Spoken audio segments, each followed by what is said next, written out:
we're back. Surprisingly, we are back because after all that ranting, we actually had some more stuff to talk about. I don't know. I don't know if I'm going to be able to do this because I think I kind of blew my spare, whatever. I am Elliot Serrano. This is Jose Melendez coming to you from Dreamland Comics in Schaumburg, Illinois. Thank you for joining us here on CCW TV, the Comic Culture Warrior video channel, where Jose and I talk about comics, the things that move us, the things that we rave and rant about. And there were two big rants. I mean, two huge rants. But you know, how long did those last? Because this is an all rant. No, edition. how long did they last? Oh, those are the first two were at least 20 minutes each. So if you guys, you got your money's worth. I'm telling you. Yeah, if you love 20-minute fucking videos.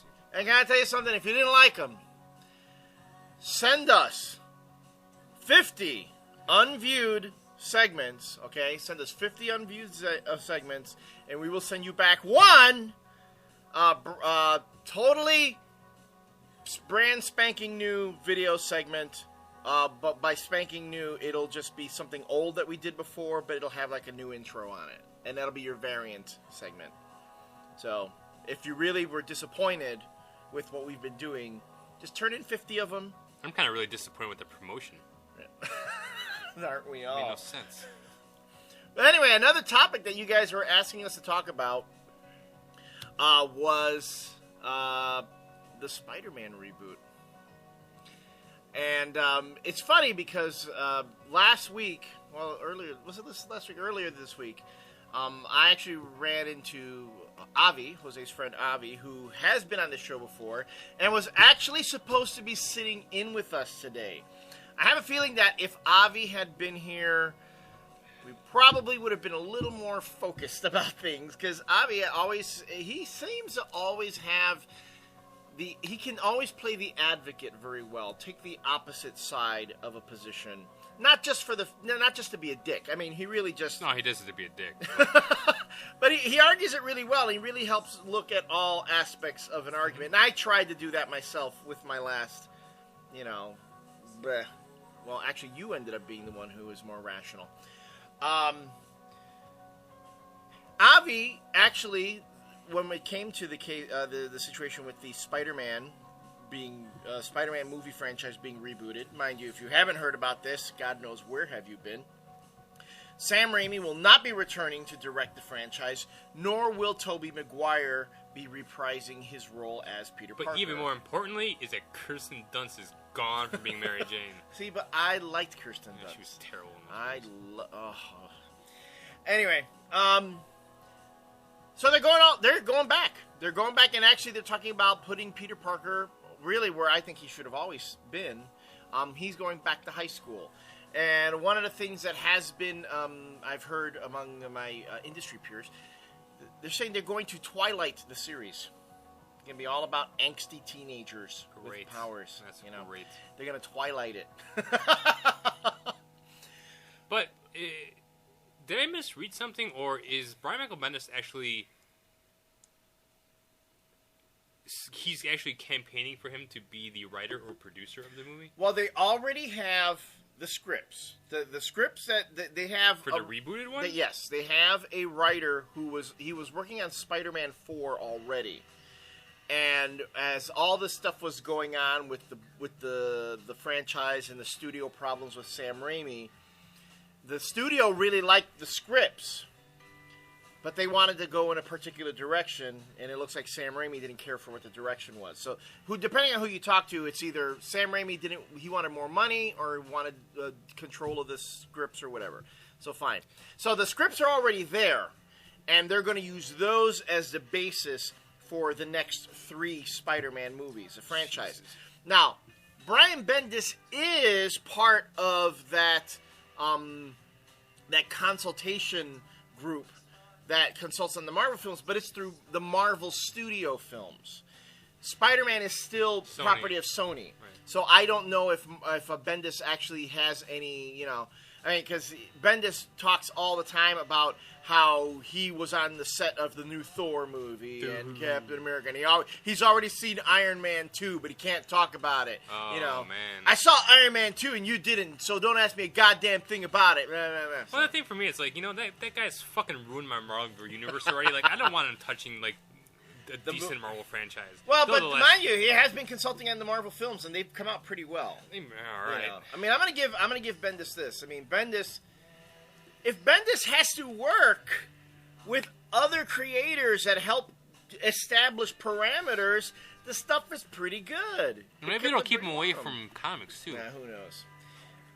In either case, Spider-Man's gonna get rebooted. They're going back. Peter Parker's going back to high school. Some are saying, why are they doing that? The movie, it's like one of the most successful franchises of all time. It's made money in the billions. Okay, both the domestic and overseas. The last movie, I mean, I know a lot of folks didn't really like Spider-Man 3. I hated Spider-Man 3. I didn't care for it. It was like the first 20 minutes of Spider-Man 3 were really good, and then it got stupid, and then it got really stupid, and the movie went off the rails. Okay. But it still made a lot of money. So, no one's talking about Michael Bay being off the Transformers films because so far every movie he's made, no matter how much suckage it might contain, has made money. Why change horses in midstream? They're saying about that. I myself think it's not a bad idea. I don't think it's a bad idea either. I'm just glad that Sam Raimi can actually go out and do stuff now instead of having to be tied down for like 2 or 3 years. Spider-Man. Because I just want to see him do something good again. Well, he got kind of burned out. And I remember he was talking about that when he did Drag Me to Hell. He wanted to do Drag Me to Hell so that he can get away from the big budget movie production stuff so he can go back to doing the small stuff that he did before and kind of refresh himself, recharge his batteries, and then he was going to take that into the production of Spider-Man 4. So I was kind of looking forward to that. Of course, that's not going to happen. Hopefully, he can bring that into the World of Warcraft movie that he's going to work on. Great. Now. I don't really give 2 shits about that. I know, but it's that has the makings of another big franchise too. If he can launch a World of Warcraft film and get more gamers into these movies, that should be something. But it is good. They killed the fucking franchise with that last movie, and Tobey Maguire is just getting too old to play Peter Parker, and Kristen Dunst was the worst Mary Jane ever. Well, she was the only Mary Jane ever, but she was the worst choice. They could have gone with like so many better people. I'm just glad, whatever. But they're doing the same bullshit with Spider-Man. Bryan Singer's coming back, or X-Men. X-Men. Oh, X-Men. Yeah, that's what they're saying. Bryan Singer's still working on. He's doing the X-Men First Class. Which they're going to reboot them and they're going to take them back to, like, I don't know where that's going to fall in context. I think they're just going to reboot it because they're going to make them all teenagers again. They've been talking about this for a while, but he actually said that he's going to direct it now. Yeah. So it's all this WB bullshit that they're doing with the art comic book movies now, and because of Twilight, and it's whatever. Well, it can't be worse than Spider-Man 3, but we'll see. See, the thing that gets me, Spider-Man 3 had some really great moments, and I even like some of the themes of Spider-Man 3. But if Peter Parker is able to confront the man who kills Ben Parker and finds out that the thing was an accident or whatever the fuck it was, I don't know what it is. Where does that, at that point, where does the motivation to be Spider-Man continue? He resolves that issue. Yeah. But that's Hollywood, and they always think in finite terms in Hollywood, which is why they keep killing every friggin', they keep killing all the Spider-Man villains at the end of each movie. That makes no sense. You ought to build up that rogues gallery, so that way, you can have that that Spider-Man 6 where he fights the Secret Six or something like that, or the Sinister Six. Well, I mean, Christopher Nolan learned that with Batman. Yeah. Oh, yeah. Yeah. I mean, Ra's al Ghul didn't...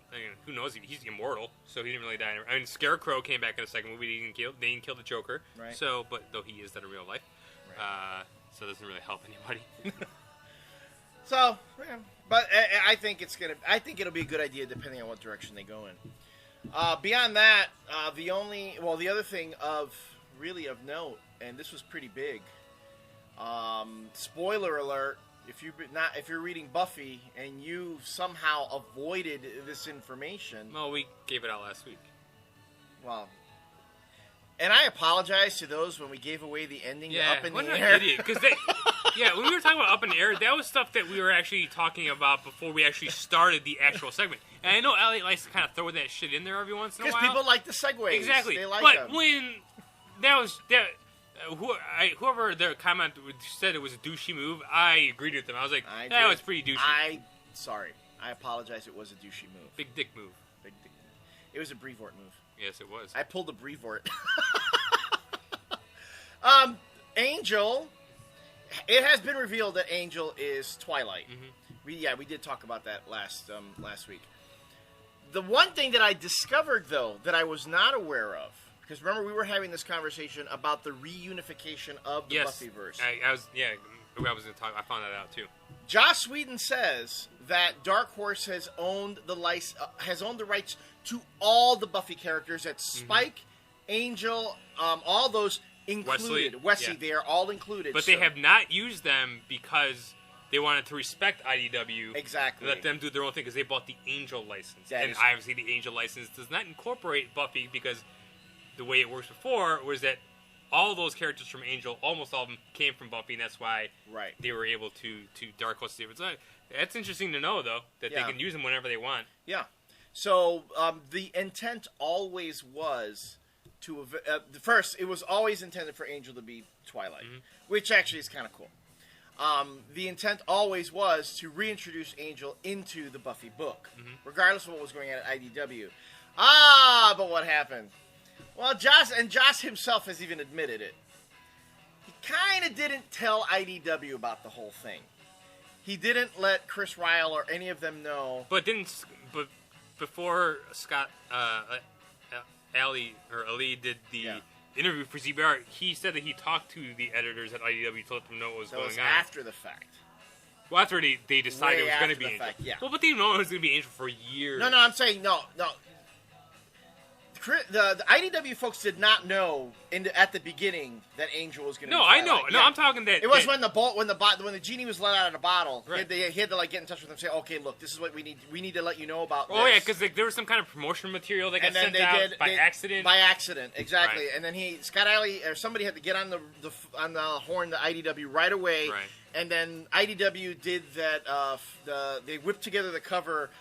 Showing that Spike is not Twilight. Right. And they put that together really fast.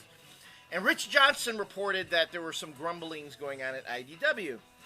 And I mean, I think I'll take Rich. Rich doesn't gain anything from making shit up. I mean, he tries very hard to be very, accurate in his reporting. I'll give him that.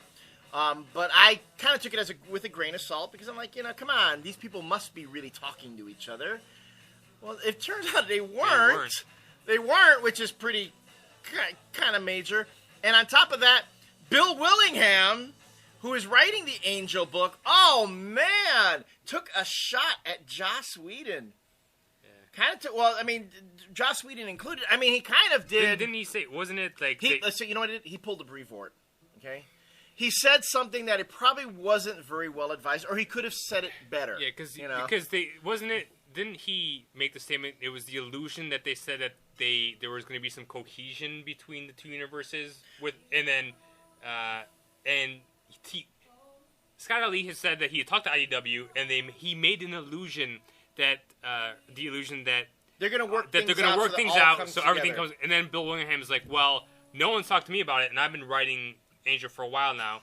Or the first issue came out, but he's been writing so many issues. Right. And then he said that illusion, that act was repugnant.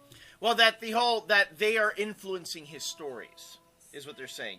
That by them saying they're going to bring it together, the Dark Horse people are influencing him and telling him this is what you should do and taking credit for his stories, which he says, well, that happens all the time in the industry, apparently, and it is repugnant. Basically saying that Scott Alley, Joss Whedon, and all the creators over at Dark Horse are practicing kind of, repugnant behavior. And Joss Whedon himself heard that, read that, and responded to that. Yeah, in the CBR interview. But, of course, Joss Whedon, it just kind of like, you know what he did, and this is what I, God damn, if more people just didn't do this. He was straightforward and honest about the whole thing, and he had a sense of humor about it. And, maybe it's because Joss Whedon knows how to talk and express himself with words, and there are others who do not seem to know how to talk and express themselves with words. Joss was able to come out and say, look, you know what?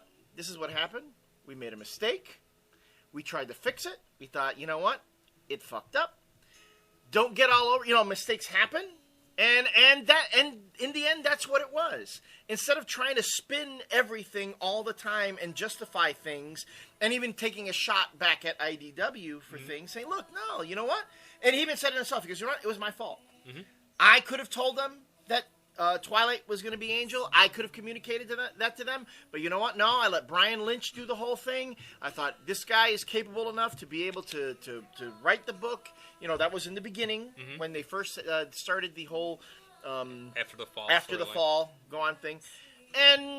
But that's the way it was, and that's the way Joss Whedon ended it or left it. And I think that kind of puts the kibosh on the whole situation right there. And you don't really need... I mean, you can sit there and you can laugh that Bill Willingham took a shot at Joss Whedon. Because it's kind of funny, though. He obviously did take a shot, but it's like, that's the guy, he owns the rights to that creator. It's like, you don't want to really, get on the bad side of the creator. I can understand that he was probably a little bit miffed about it. But the fact that Joss is like, he took that in stride. He's like, you know what? I fucked up. Yeah. It was my bad. Exactly. There's so you don't have this back and forth anymore. It's like, he took the blame. Yeah. It was his fault. My bad. Yeah.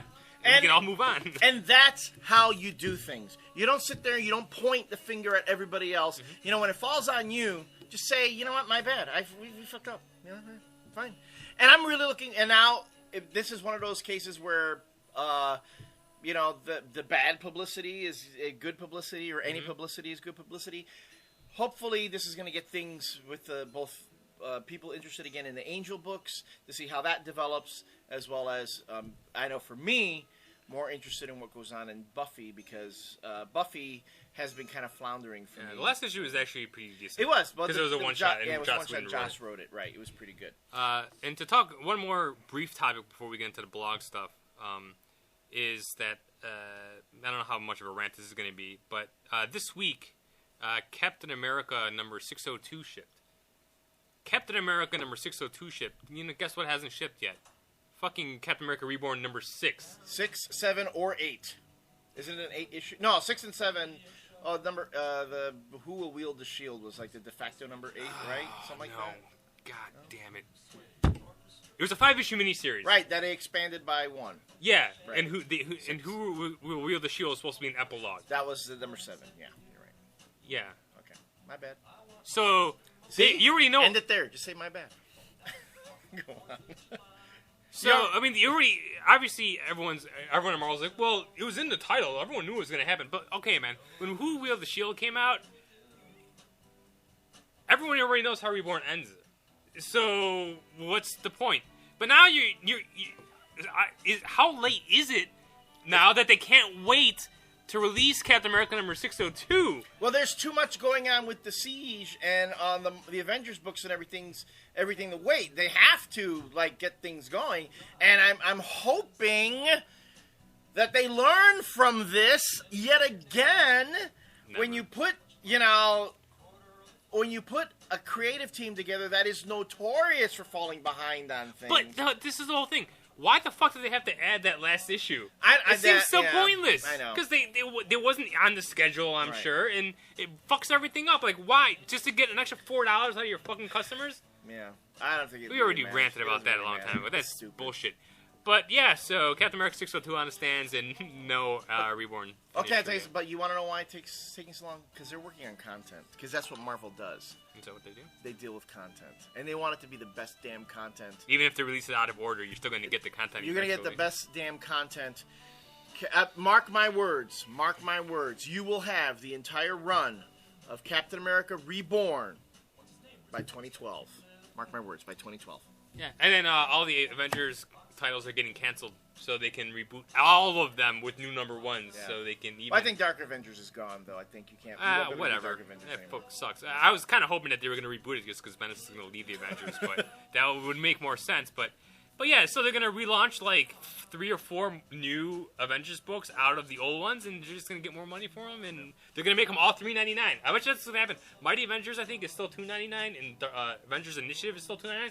But they're gonna relaunch all that bullshit, and they're all gonna be $3.99 from now on. We'll wait and see. Don't even get me started on the reboot of the children's line. Don't even.